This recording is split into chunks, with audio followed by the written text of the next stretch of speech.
अब हम लोग आगे आ जाते हैं किसमें, विभिन्न विद्वानों के विचार। ठीक है,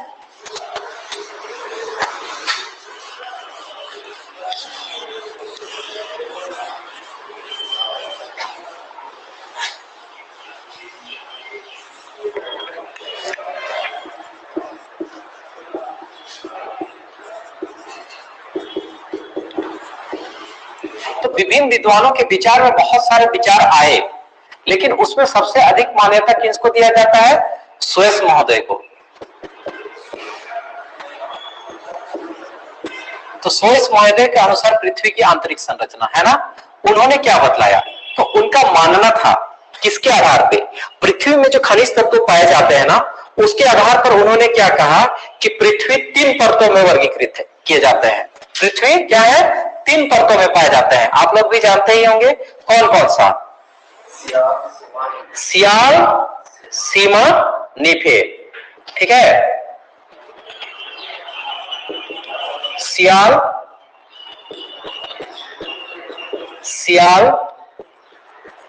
सीमा और फिर नीफे। ठीक है, तो इन्होंने किसको आधार माना, जो धरातल में जो खनिज तत्व हैं, और उनका भी मानना था कि जो भारी खनिज तत्व धरातल के निचले हिस्से में पाए जाएंगे और हल्के खनिज तत्व क्या होंगे, धरातल के ऊपरी भाग में पाए जाएंगे। तो इस आधार पर उन्होंने कहा कि धरातल 3 परतों में वर्गीकृत किए जा सकते हैं, धरातल 3 परतों में पाए जाते हैं। पहला जो परत है उसको उन्होंने क्या कहा, सियाल कहा। ठीक है, क्या कहा, सियाल कहा। दूसरा परत को उन्होंने क्या कहा, सीमा कहा। ठीक है, और तीसरा परत को उन्होंने क्या कहा, नीफे कहा। ठीक है, नीफे। ठीक है, तो अब खनिज तत्व के बारे में बतलाया है, तो कौन कौन सा खनिज तत्व किसमें पाया जाएगा। तो सियाल कैसे बना, उनका कहना था कि धरातल का ऊपरी परत में किसकी मात्रा अधिक है, सिलिकॉन और एल्यूमिनियम। एल्युमिनियम की मात्रा क्या है, अधिक पाई जाती है, और सिलिकॉन और एल्युमिनियम का ही नाम के आधार पर उन्होंने क्या कहा, सियाल कहा। SI, देखिए SI सिलिकॉन हो गया और AL क्या हो गया, एल्युमिनियम हो गया। ठीक है, अब सीमा, दूसरा परत को सियाल के नीचे उन्होंने कहा कि दूसरा परत है, उसमें सियाल से अधिक भारी खनिज तत्व पाए जाएंगे, तो उसका नामकरण उन्होंने क्या रखा, क्या किया, सीमा किया। ठीक है, तो सीमा में कौन कौन से खनिज तत्वों की प्रधानता है, तो सिलिकॉन, ठीक है, और मैग्नीशियम, है ना, सिलिकॉन और मैग्नीशियम। तो देखिए यहां पे SI सिलिकॉन और MA मैग्नीशियम। ठीक है, वैसे ही इससे भी भारी तत्व कहां पे पाए जाते हैं, पृथ्वी के आंतरिक भाग में। ठीक है, तो इसमें उन्होंने कहा, इसका नामकरण किया नीफे। इसमें कौन कौन से खनिज तत्व पाए जाएंगे, निकेल और फेरस। फेरस को ही हम लोग क्या कहते हैं, लोहा कहते हैं। तो ये पृथ्वी का सबसे भारी पदार्थ है। ठीक है, तो निकेल Ni है ना, Ni क्या हो गया, निकेल हो गया, और Fe फेरस। ठीक है, तो निकेल और फेरस किस में पाए जाएंगे, नीफे में पाए जाएंगे। ठीक है, तो इस आधार पर इन्होंने क्या बतलाया कि पृथ्वी के आंतरिक भाग 3 परतों में वर्गीकृत है, 3 परतों में विभाजित है। अब लेकिन सवाल उठता है कि किसका, ज्वालामुखी का उद्गार कैसे होता है, भूकंप तरंग की उत्पत्ति कैसे होती है, मैग्मा कैसे बाहर आता है, ठीक है, प्लेटों में गतिशीलता कैसे होती है। तो बहुत सारी समस्याएं हम लोग को देखने को मिलता है। जैसे हम लोग देखते हैं ना कि मैग्मा बाहर आ रहा है, ज्वालामुखी का उद्गार होता है, तो पिघला हुआ पदार्थ बाहर आता है ना, तो पिघला हुआ पदार्थ बाहर आता है, तो हम लोग क्वेश्चन करेंगे ना कि जब आप ऐसे करके आप बता रहे हैं कि नीचे और भी कठोर पदार्थ है, ठीक है, तो फिर मैग्मा कहां से निकल रहा है, उसका हम लोग देख रहे हैं प्लेटों में गतिशीलता हो रही है। तो ऐसा तो नहीं है, अगर कठोर पदार्थ है तो कैसे शिफ्ट कर जाएगा एक जगह से दूसरी जगह, तो कई सारी विसंगति सामने हम लोग को आती है। तो हम लोग इनका जो ये है वर्गीकरण को अस्वीकार करते हुए फिर हम लोग क्या करते हैं, आगे बढ़ते हैं। फिर भी कुछ हद तक इन्होंने सही बतलाया। ये जो खनिज पदार्थ पाए जाते हैं ये इसी रूप में अभी भी पाए जाते हैं, ठीक है। अलग बात है कि जो परत है वो थोड़े से इससे भिन्न है, ठीक है। तो फिर हम लोग आगे आते हैं किसमें, प्राकृतिक स्रोत में, ठीक है। तीसरा जो था वो क्या था, अंतिम में देखें प्राकृतिक स्रोत। प्राकृतिक स्रोत, तो प्राकृतिक स्रोत जो आंख से देखा जा सकता है ना, प्राकृतिक रूप से जो घटनाएं घटित हो रही हैं।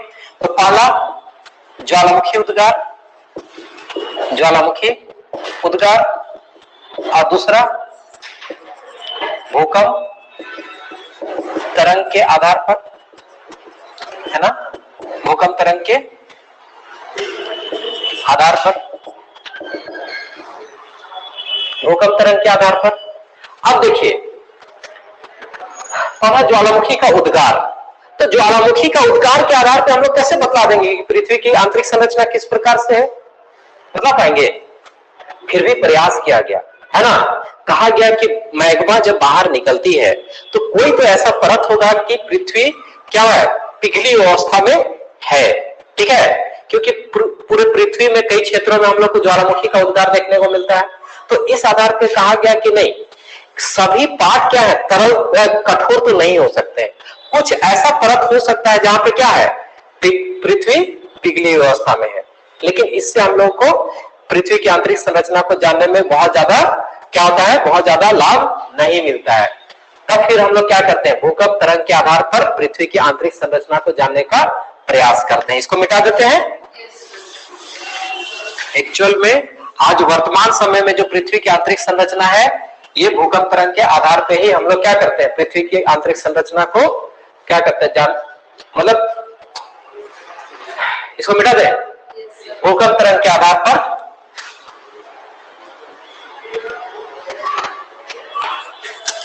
पृथ्वी की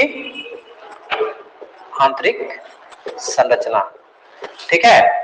तो ये है और वर्तमान समय में यही मान्य है। जो हम लोग पृथ्वी की आंतरिक संरचना के बारे में जो भी चीज बतलाते हैं ये किसके आधार पर बतलाते हैं, भूकंप तरंग के आधार पर बतलाते हैं, ठीक है। तो ऊपर में इसको हेडिंग लिख देते हैं, भूकंप तरंग के आधार पर, ठीक है, पृथ्वी की आंतरिक संरचना।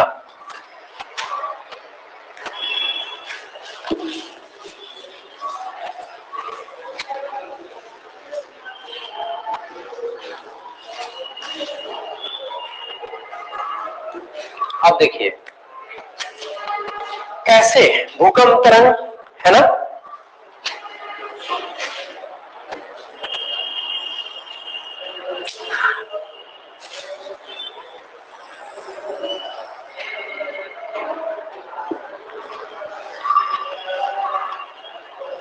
कैसे भूकंप तरंग, है ना, भूकंप तरंग के आधार पे हम लोग कैसे जानते हैं। तो सबसे पहले हम लोग को भूकंप तरंग के बारे में जानना होगा। तो जिस जगह से भूकंप की उत्पत्ति होती है उसको क्या कहा जाता है, आप लोग भी आंसर कर सकते हैं, टाइप कर सकते हैं, है ना।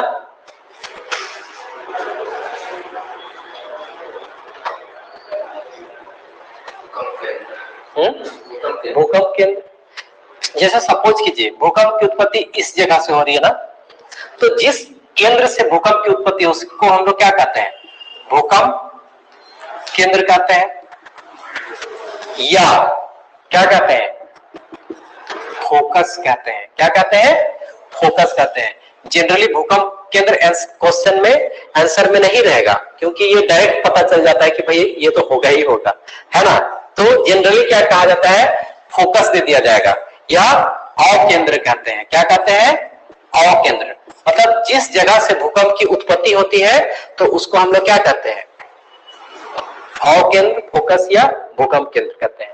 अब ये भूकंप तरंग क्या करती है, धरातल में जहां जाकर सबसे पहले टकराती है, जिस बिंदु में, जिस केंद्र में सबसे पहले टकराती है उसको हम लोग क्या कहते हैं, अधिक केंद्र। गुड, अधिक केंद्र, ठीक है। एपिसेंटर क्या कहते हैं, एपिसेंटर कहते हैं, अधिक केंद्र कहते हैं, है ना। और जो जो तरंगे बनती है उसको भूकंप तरंग, सिस्मिक वेव कहते हैं, है ना। इंग्लिश में उसको क्या कहते हैं, सिस्मिक वेव कहते हैं। अब ये जो भूकंप तरंगे हैं, इन तरंगों का किसके द्वारा मापन किया जाता है? भूकंप मापी यंत्र क्या है?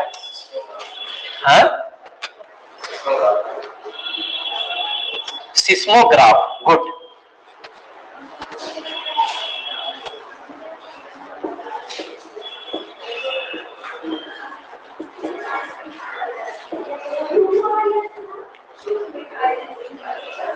फोकस, ठीक है, अधिकेंद्र, एपिसेंटर, फिर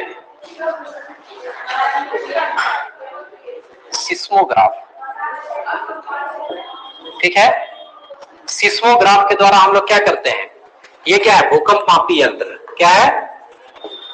भूकंप मापी यंत्र, ठीक है। इसको क्या कहते हैं? सिस्मोग्राफ कहते हैं, ठीक है। और जो भूकंप तरंग है, ठीक है, भूकंप तरंग या सिस्मिक वेव कहते हैं, है ना, भूकंप तरंग। अब रही बात की भूकंप तरंग, तो भूकंप तरंग कितने प्रकार के होते हैं? ठीक है, तो भूकंप तरंग कितने प्रकार के होते हैं? भूकंप तरंग 3 प्रकार के होते हैं, मुख्य रूप से 3 प्रकार के होते हैं। इसके बाद और भी क्लासिफिकेशन करेंगे। कौन कौन? पहला, दूसरा, तीसरा। पहला जो तरंग है उसको क्या कहते हैं? पी तरंग। सुने हैं? पी तरंग को ही अनुदैर्ध्य तरंग कहते हैं। क्या कहते हैं? अनुदैर्ध्य तरंग कहते हैं, ठीक है। अब पी तरंग को ही हम लोग क्या कहते हैं?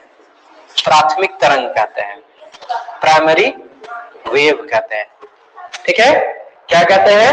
पी तरंग, पी मतलब प्राइमरी वेव, ठीक है, अनुदैर्ध्य तरंग या प्राथमिक तरंग, ठीक है। उसके बाद दूसरा जो तरंग है उसको हम लोग क्या कहते हैं? एस तरंग। इसको अनुप्रस्थ तरंग भी कहते हैं, अनुप्रस्थ तरंग कहते हैं, या इसको द्वितीयक सेकेंडरी वेव कहते हैं, द्वितीयक तरंग कहते हैं, ठीक है। तीसरा जो है उसको हम लोग क्या कहते हैं? एल तरंग, सरफेस वेव, ठीक है, धरातलीय तरंग कहते हैं, ठीक है। क्या कहते हैं? धरातलीय तरंग कहते हैं, ठीक। ये प्रमुख वर्गीकरण है, लेकिन बाद में रिसर्च से पता चला, ठीक है, बाद में रिसर्च से पता चला 1909 ईस्वी में, है ना, 1909 ईस्वी में कहां पे?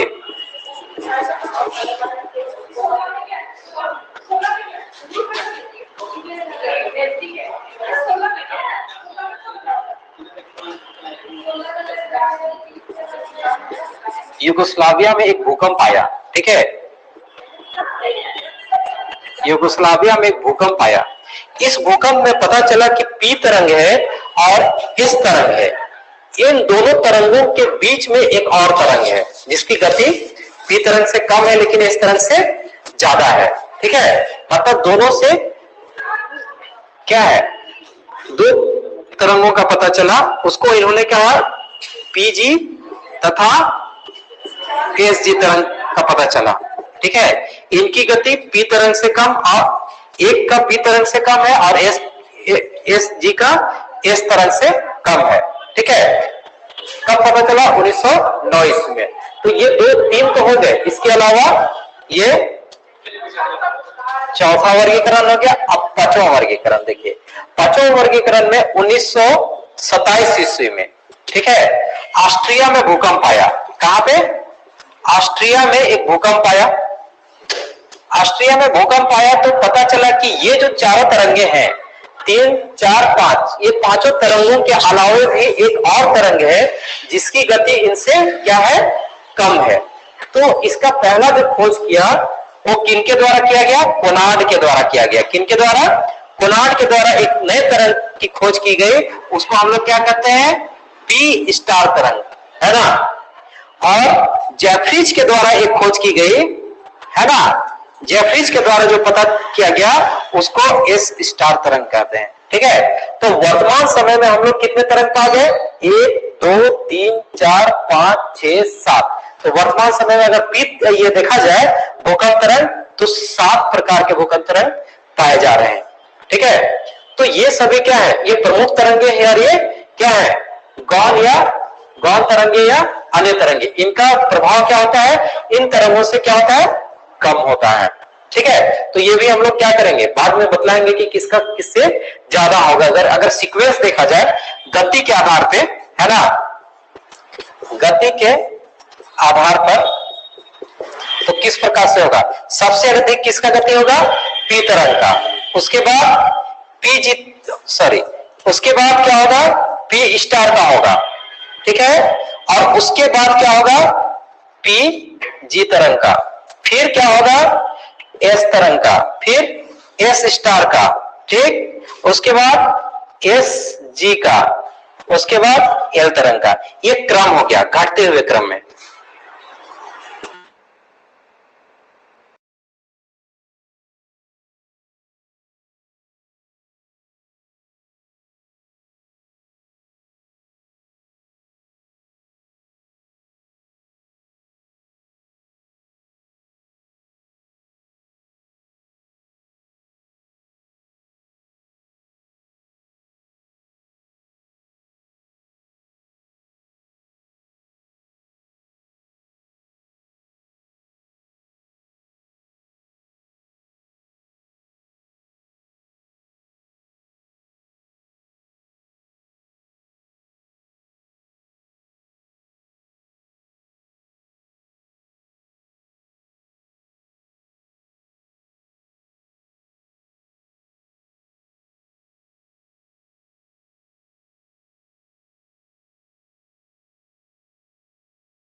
सॉरी, नेटवर्क इश्यूज था, है ना, डिस्कनेक्ट हो गया था। वही सारी है, वीडियो आ रहा है, अगर आ रहा है तो थोड़ा मैसेज कीजिए आप लोग।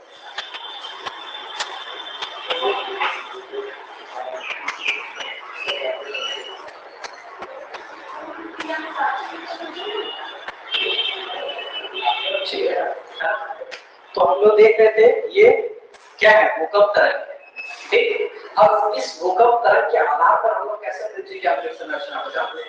तो सबसे पहले हम लोग क्या करेंगे, ये भूकंप तरंग की प्रकृति किस प्रकार से है ना, जब तक इसके बारे में हम लोग नहीं जानेंगे तब तक क्या करेंगे, पृथ्वी की आंतरिक संरचना नहीं जान सकते। तो एक एक करके हम लोग क्या करेंगे, भूकंप तरंग को देखेंगे। क्या करेंगे?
ठीक है, तो पहला हम लोग देखते हैं पी तरंग, ठीक है, पी तरंग।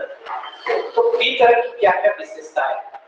तो सबसे पहले हम लोग देखेंगे कि पी तरंग को क्या कहा जाता है। तो पी तरंग को क्या कहते हैं? प्राथमिक तरंग कहते हैं, ठीक है, क्या कहते हैं? प्राथमिक तरंग की भी कहते हैं, ठीक है, पहली विशेषता है। दूसरा क्या है? इस तरंग की गति सबसे अधिक होती है। क्या है? इस तरंग की गति सबसे अधिक होती है ना, गति सबसे अधिक होती है। कितना होता है? तो हम लोग जानते हैं कि इसकी गति 8 से 9 किलोमीटर प्रति सेकेंड है ना, मतलब एक सेकेंड में 8 से 9 किलोमीटर जा सकती है। हम लोग एक सेकेंड में कितना जा सकते हैं? कितना कदम जा सकते हैं? 1 कदम, 2 कदम, है ना। ज्यादा अगर स्पीड चलेगा तो 2 कदम जा सकते हैं, उससे तो ज्यादा नहीं जा सकते ना, है ना। अभी तक उसेन बोल्ट सबसे स्पीड दौड़ने वाला व्यक्ति है, मतलब पूरे वर्ल्ड में, है ना। तो उनका रिकॉर्ड कितना है? 100 मीटर और कितना में दौड़ते हैं? 9.2 सेकेंड में, है ना। तो देख लीजिए कि एक आदमी कितना मैक्सिमम कितना जा सकता है। तो इस तरह से अगर देखा जाए तो सबसे अधिक गति किसकी है? पी तरंग की है, ठीक है। दूसरी प्रमुख विशेषता है कि ये ठोस, द्रव, गैस, है ना, तीनों माध्यमों से होकर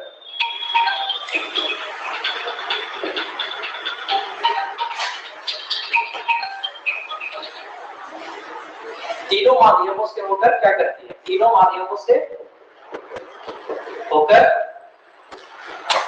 गमन करती है, गतिशील।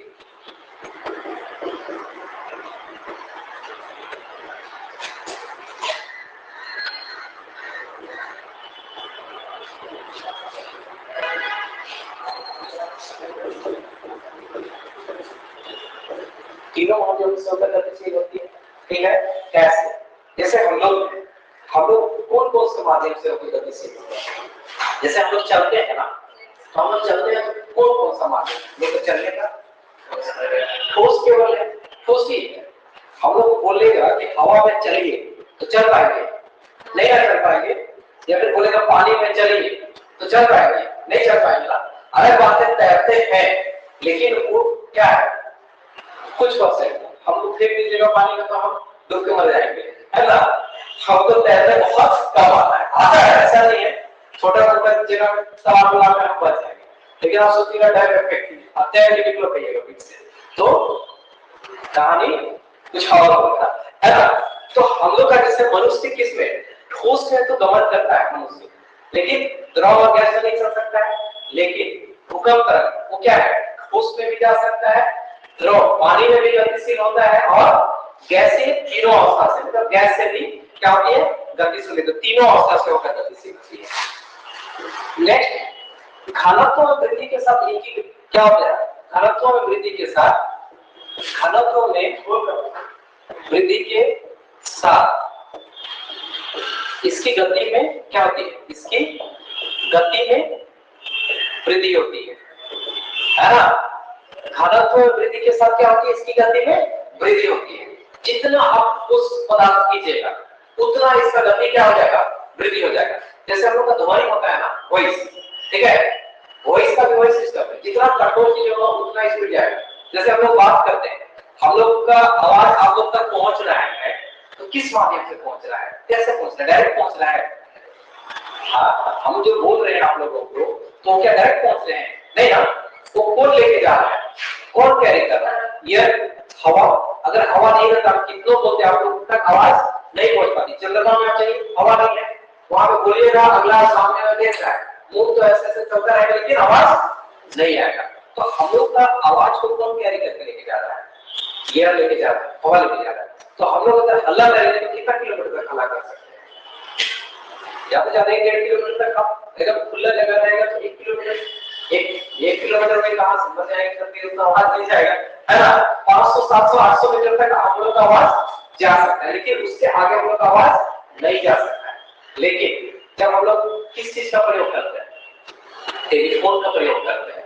टेलीफोन में हम लोग देखते थे ना, पहले मोटा तार होता था, पहले टेलीफोन लगा देखे थे ना, तो मोटा तार होता था, तो उसमें क्या उसका घनत्व अधिक था, तो हम लोग टेलीफोन में यहाँ बैठे हुए कितना दूर तक बात कर लेते थे। अभी भी करते हैं, लेकिन अभी तो बहुत सारा माध्यम हो गया, टेक्नोलॉजी हाई हो गया है। तो क्या हुआ, हम लोग सिर्फ और सिर्फ क्या के माध्यम चेंज कर दिया। हवा में जब बात हो रहा था तो 500-700 मीटर तक हम लोग अपना वॉइस पहुंचा सकते थे, लेकिन हम लोग क्या किए, माध्यम चेंज कर दिया, उसमें कठोर पदार्थ, कठोर तार के माध्यम से हम लोग आवाज को भेजने का प्रयास किया, तो कितना हजारों किलोमीटर दूर में हम लोग का आवाज जा रहा था। तो घनत्व और वृद्धि के साथ क्या हो रहा है, गति में क्या हो रहा है, वृद्धि हो रहा है। सेम वही चीज यहाँ पे भी फॉलो होता है। पी तरंग का क्या होता है, घनत्व में जैसा जैसा वृद्धि होगा वैसे वैसे क्या होता है, इसका गति में भी वृद्धि हो जाता है। ठीक है। तीसरा चीज देखिए कि इसका जो आगे बढ़ने की जो दिशा है ना, आगे बढ़ने की दिशा, आगे बढ़ने की दिशा किस प्रकार से है, तो ये आगे पीछे होते हुए, आगे पीछे होकर, है ना, आगे पीछे होकर इस प्रकार से ये आगे बढ़ती है। ठीक है। जैसे हम लोग बात करते हैं ना, हम लोग बात करते हैं तो क्या होता है, हम लोग का जो वॉइस जाता है वो कैसे होता है, आगे पीछे होते हुए जाता है। ठीक है। तो किस प्रकार से है, ये आगे पीछे हो रहा है, मतलब ये इसका रूप कैसा है, अनुदैर्घ्य रूप में। ठीक है। अनुदैर्घ्य रूप में गति होने के कारण इसे क्या कहते हैं, अनुदैर्घ्य तरंग भी कहते हैं, तरंग भी कहते हैं। ठीक है। क्या कहते हैं, अनुदैर्घ्य तरंग भी कहते हैं। क्यों कहते हैं, क्योंकि ये जो हमारा वॉइस है किस रूप में आगे बढ़ रहा है, इस तरह से। तो इस प्रकार का जो फिजिक्स में आप लोग पढ़ते होंगे, तो इस प्रकार का जो तरंग होता है उसको क्या कहते हैं, अनुदैर्घ्य तरंग कहते हैं। ठीक है। और इस तरह का जो तरंग होता है इसको हम लोग क्या कहते हैं, अनुप्रस्थ तरंग कहते हैं। जो तरंग ऊपर नीचे होकर आगे बढ़ती है उसको क्या कहते हैं, अनुप्रस्थ तरंग कहते हैं।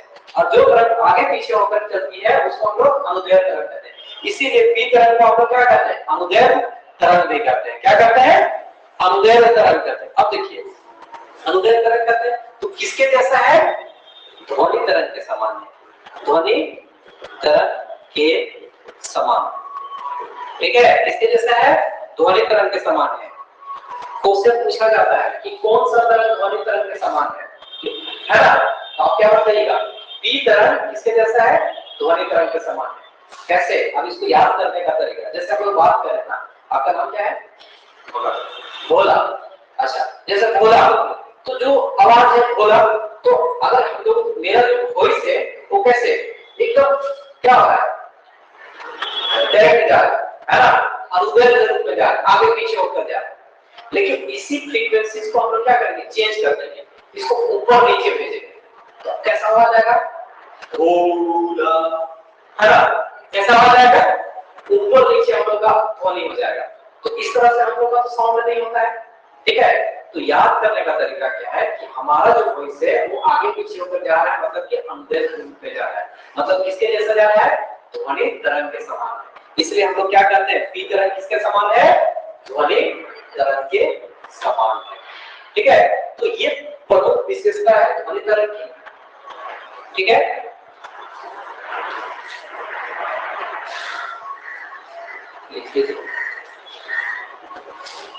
फिर इसी का हम लोग क्या करेंगे, फिर देखेंगे पी तरंग के बारे में, एस तरंग के बारे में, कि ये किस प्रकार से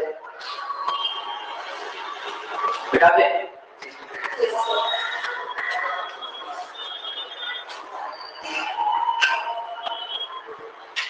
ध्वनि तरंग के समान, नीचे में क्या लिखा हुआ है, ध्वनि तरंग के समान है, इसके ऊपर में अनुदैर्घ्य रूप में गतिशील होने के कारण इसे अनुदैर्घ्य तरंग भी कहा जाता है। ठीक है।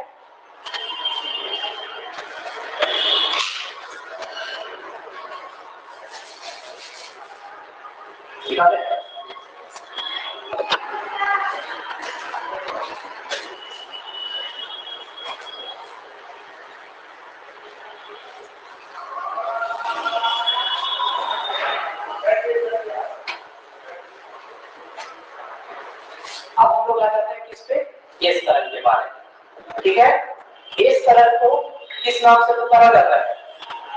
इसको द्वितीय तरंग कहा जाता है। क्या कहा जाता है?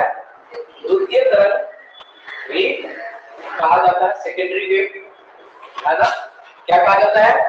द्वितीय तरंग कहा जाता है। दूसरी विशेषता क्या है? इसकी गति, है ना? इसकी गति पी तरंग से क्या है? पी तरंग से कम, परंतु एल तरंग से अधिक होती है। इसकी गति क्या है? पी तरंग से कम परंतु एल तरंग से अधिक होती है। लगभग कितना होता है? ये 6 से 7 किलोमीटर प्रति सेकंड की दर से आगे बढ़ती है ना? 6 से 7 किलोमीटर प्रति 6 से 7 किलोमीटर प्रति सेकंड की दर से आगे बढ़ती है। ठीक है। तीसरी विशेषता ये क्या है इसका कि ये ठोस में गतिशील है। क्या है? ठोस में गतिशील है, परंतु, है ना, परंतु द्रव में क्या हो जाती है? द्रव में विलुप्त हो जाती है। द्रव में विलुप्त हो जाती है। ये दिक्कत जैसे हम लोग बात करते हैं ना, मतलब ये हम लोग के जैसा है। अगर जब द्रव में विलुप्त हो रहा है तो गैस में तो आदमी कुछ नहीं कर पाएगा। तो देखिए ठोस में गतिशील है, जहां जहां ठोस मिलेगा वहां तो चलेगा, लेकिन जहां द्रव या गैस मिल जाएगा तो क्या हो जाएगा? वो गायब हो जाएगा। उसके बाद उस हाथ खड़ा कर देगा, भाई हम इसमें नहीं जा सकते। और इस तरह, ठीक है, उसमें भी वही है कि घनत्व वृद्धि के साथ इसकी गति में भी परिवर्तन होता है। ठीक है। तो उसके बाद देखिए इसकी प्रमुख विशेषता क्या है? आगे बढ़ने की दिशा। आगे बढ़ने की दिशा किस प्रकार से है? तो आगे बढ़ने की दिशा ये कैसे जाती है? ऊपर नीचे होते हुए, ऊपर नीचे होकर। ठीक है। कैसा है? ऊपर नीचे होकर। किस रूप में है? तो लहरदार रूप में आगे बढ़ती है, वेव के रूप में, लहरदार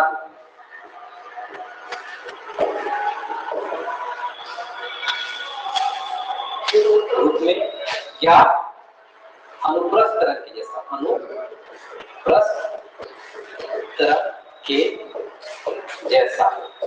इसलिए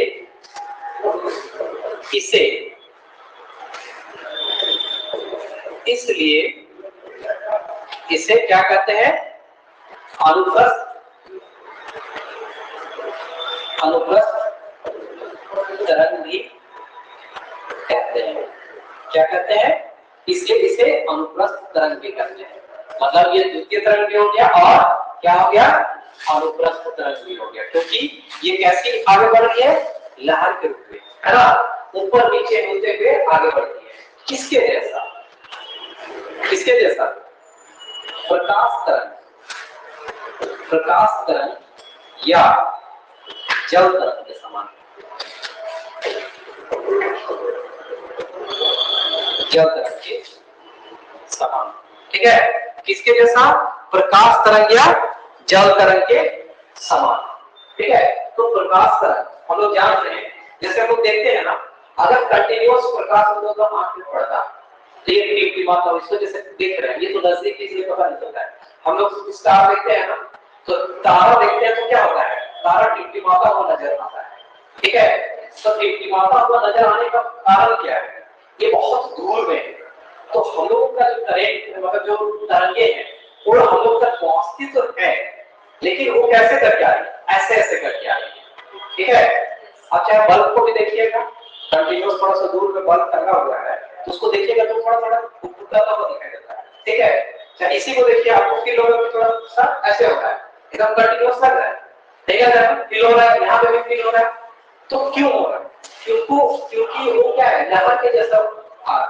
अगर वो डायरेक्ट आता आपके पास तो फुकफुकाता हुआ नजर नहीं आता, है ना, फिरता हुआ प्रतीत नहीं होता। ठीक है। तो डायरेक्ट आने, लहरदार रूप में आने के कारण ये क्या है? किसके जैसा है? अनुप्रस्थ तरंग। तो लहरदार रूप में जो आता है ऊपर नीचे होते हुए, तो ऐसे तरंगों को हम लोग क्या कहते हैं? अनुप्रस्थ तरंग कहते हैं। इसीलिए पी तरंग को हम लोग क्या कहते हैं? एल तरंग को क्या कहते हैं? एस तरंग को क्या कहते हैं? अनुप्रस्थ तरंग कहते हैं। और ये किसके जैसा है? प्रकाश तरंग या फिर जल तरंग। पत्थर हम लोग देखते हैं तो जल में कैसे ये होता है, जल ऐसे ऐसे थोड़ी होता है, जल तो ऐसे हो सकता है। कोई भी वहां का जल का ऊपर नीचे होने लगता है, ठीक है, वो ऐसा लगता है कि ऐसे बढ़ रहा है, लेकिन वो ऊपर नीचे होते उसका तरंग आगे बढ़ता है, ठीक है। तो इसमें क्वेश्चन पूछा जाता है कि कौन सा भूकंप तरंग है जो प्रकाश तरंग के समान है, तो क्या बताइएगा, एस तरंग प्रकाश तरंग के समान होता है। कौन सा तरंग को अनुप्रस्थ तरंग कहा जाता है, तो किसको कहेंगे, एस तरंग को हम लोग अनुप्रस्थ तरंग कहेंगे। इस तरह से क्वेश्चन है, ठीक है। तो ये इसकी विशेषता है, ठीक है। इसको बिठा दो।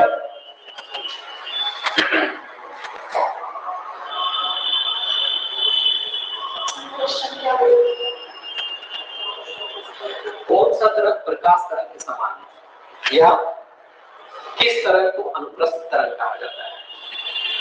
कौन सा तरंग प्रकाश तरंग के समान होता है ना। उसमें दे देगा PSL, है ना, PG, है ना, ऐसे करके देगा। तो आप किसको बदलाइएगा, इस तरंग को बदलाइएगा, ठीक है। मिला दे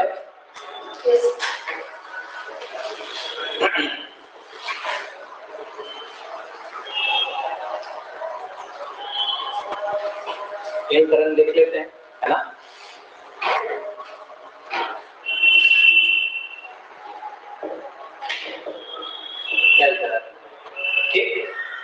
एल तरंग में क्या होता है कि इसको हम लोग क्या करते हैं, इसको धरातलीय धरातलीय तरंग कहते हैं, ठीक है। क्यों कहते हैं, देखिए होता क्या है कि जो धरातल है पृथ्वी है, तो पृथ्वी का, है ना, पृथ्वी का ये ऊपरी पार्ट में ये विकसित होता है, धरातल के बाहर भागता है। क्या होता है, ये जब भी इसका विकास होगा तो क्या होगा, धरातल के बाहर ही भाग में प्रयास करेगा। इसका उत्पत्ति भी धरातल के ऊपरी भाग में होता है, और इसका जो गति भी होता है वो धरातल के बाहर होता है, ठीक है। इसीलिए इसको हम क्या कहते हैं, सरफेस वेव या धरातलीय तरंग कहते हैं, ध्यान रखिएगा। दूसरा, इसकी उत्पत्ति कहां होती है,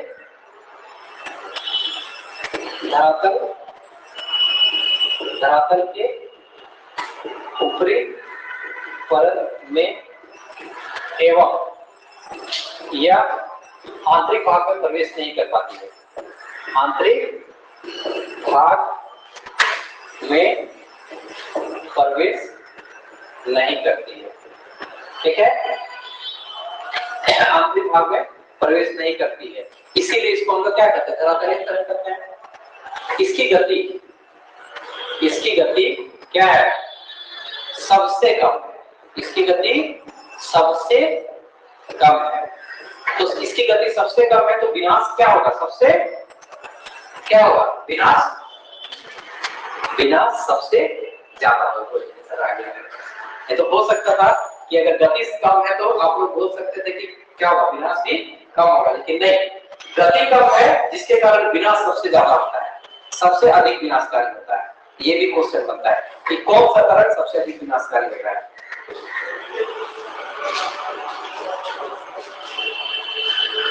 सबसे अधिक विनाशकारी होता है, ठीक है। तो ये हो गया आपका एल तरंग की विशेषताएं, ठीक है। तो तीनों तरंग हम लोग देख लिए, पी तरंग, एस तरंग और एल तरंग, ठीक है। चलिए एक बार इसको घर में जाकर देखिएगा। अब देखिए तीनों तरंग तो हम लोग देख लिए, अब इस तीनों तरंग की विशेषता के आधार पर फिर इसको इंटरप्रेट करेंगे पृथ्वी की आंतरिक संरचना को जानने के लिए, ठीक है।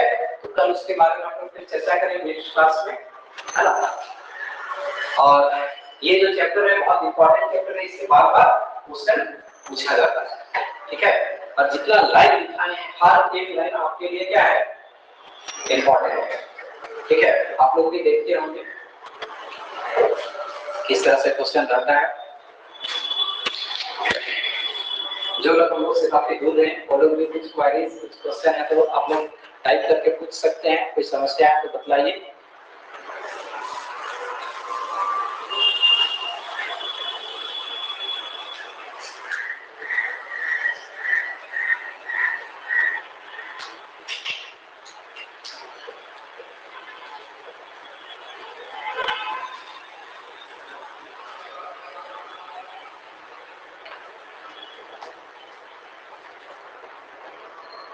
कोई वैल्यूज नहीं है। चलिए अच्छी बात है, सब समझ गए हैं, है ना? ठीक है, फिर कल मिलते हैं। Okay, thank you. आप लोगों को कोई क्वेश्चन वगैरह नहीं है? विषय तो बतलाइए, कोई वैल्यूज वगैरह है तो